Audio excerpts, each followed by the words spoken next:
بسم اللہ الرحمن الرحیم۔ سوال تھا کہ جنت میں کس مذہب کے لوگ داخل کیے جائیں گے، یہودی، عیسائی یا پھر مسلمان؟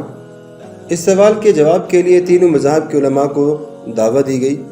مسلمانوں کی طرف سے بڑے عالم امام محمد عبدہ تشریف لائے، عیسائیوں کی طرف سے ایک بڑے پادری اور یہودیوں کی طرف سے ایک بڑے ربی کو بلا کر ان کے سامنے بھی یہی سوال کیا گیا، جنت میں کون جائے گا؟ سوال: یہودی، عیسائی یا پھر مسلمان؟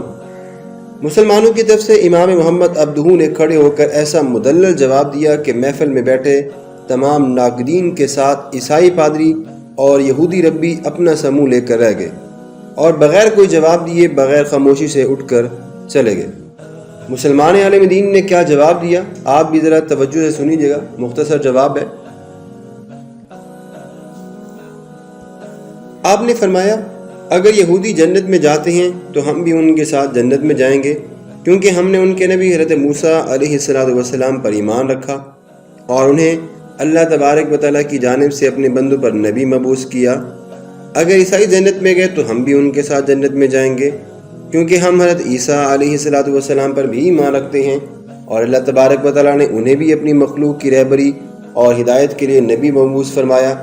لیکن اگر مسلمان جنت میں گئے تو صرف اور صرف اللہ تبارک و تعالیٰ کی رحمت کے ساتھ ہم اکیلے ہی جنت میں جائیں گے، ہمارے ساتھ کوئی یہودی اور کوئی عیسائی نہیں جائے گا، کیونکہ انہوں نے ہمارے نبی حضرت محمد مصطفیٰ صلی اللہ علیہ وسلم کو مانا ہی نہیں اور نہ ہی ان پر کبھی ایمان رکھا۔